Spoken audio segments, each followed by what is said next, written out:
Monsieur le Président, Madame la Ministre, Mesdames et Messieurs les rapporteurs, mes chers collègues, plus de 30 000 militaires déployés aujourd'hui à travers le monde pour défendre notre souveraineté, pour défendre notre liberté et pour défendre nos valeurs. Dans ces 30 000, plusieurs milliers qui sont à l'heure actuelle en opération extérieure. Au Levant, avec Chamal, peut-être près d'1 millier d'eux. Au Sahel, avec Barkhane, 4 500 hommes positionnés. Et bien sûr, j'ai, au moment où je monte à cette tribune, comme le président Cambon et comme mes prédécesseurs, dans le regard, dans ma mémoire, ces images fraîches de ces 13 drapeaux couchés sur les cercueils de ces jeunes hommes qui ont offert le sacrifice suprême. Mais surtout, comme vous, Président, je crois que ce qui me marque le plus, c'est la dignité de ces familles, de ces veuves, sortant des Invalides, avec leurs enfants, derrière le symbole de leur sacrifice. Alors, à l'heure où nous examinons ces crédits de la mission Défense, c'est peu de dire que ces crédits sont essentiels à l'action de la France. Ils définissent nos ressources en hommes et en machines. Et nous saluons, les indépendants, l'augmentation de ces crédits qui sont conformes à la programmation de loi militaire et qui sont surtout indispensables et nécessaires. Cela faisait trop longtemps, Madame la Ministre, que nous ne mettions pas les moyens pour assurer notre défense. Alors, à l'heure où l'Europe est de plus en plus isolée pour assurer sa défense, il est évident que la France doit avoir une armée qui est le pilier de cette défense européenne, surtout à l'heure où les Britanniques quittent l'Europe avec leur armée, même si des partenariats seront toujours possibles, mais cela sera plus difficile et le rôle de la France redevient encore plus central.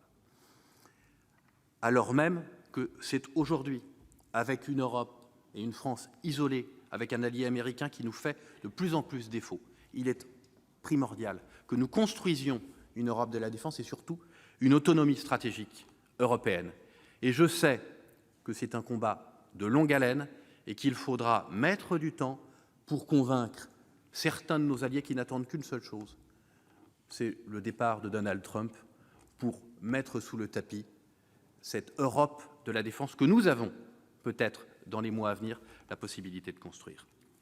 Alors, des mutualisations existent déjà et je m'en félicite.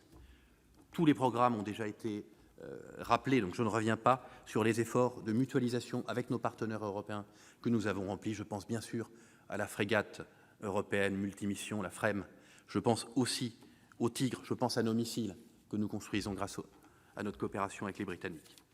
La mutualisation, elle présente de nombreux avantages. Elle renforce notre interdépendance, mais elle présente aussi l'inconvénient politique d'avoir le besoin d'une Europe puissante, intégrée et politiquement forte. Et de ce point de vue, il est évident que nous ne pouvons pas renoncer notamment à l'exportation de nos armes. Et ce n'est pas parce que nous construisons des armes avec nos amis allemands que nous devons renoncer à exporter nos SCAF futurs, nos avions, nos outils, nos armes aux partenaires, aux clients que nous souhaitons. Je souhaite bien évidemment saluer, comme mes prédécesseurs, la livraison de tout le programme Scorpion qui va arriver en 2020 et qui va permettre de mettre un grand coup de balai dans des générations d'armements qui sont maintenant obsolètes et qui parfois, Madame la Ministre, vous le savez, sont guidés, conduits par des équipages qui sont plus jeunes que ces outils, qui sont même très fréquemment plus jeunes. Je pense bien évidemment au matériel roulant, mais je pense aussi à nos Atlantique II, qui sont des Breguet, dont la première génération date des années 60. Je me félicite bien évidemment aussi, comme mes prédécesseurs, de la livraison de la dernière génération de sous-marins nucléaires d'attaque, le Suffren, comme disent les marins. Je me félicite de la livraison de tout le programme Scorpion. Je pense qu'il faudrait peut-être prévoir, et en tous les cas les indépendants le rappellent, peut-être la livraison de Rafale complémentaires, parce que ça fait 5 années que nous n'avons pas eu de nouveaux Rafale. Je pense évidemment à la nécessité d'entretenir nos matériels. Ça n'est pas normal, cela a été rappelé, que la disponibilité de nos aéronefs ne soit pas supérieure à 50%. Ça n'est pas normal que nos A400M aient une disponibilité de 31% seulement. Et ça n'est pas normal que nos hélicoptères ne volent pas sans difficulté.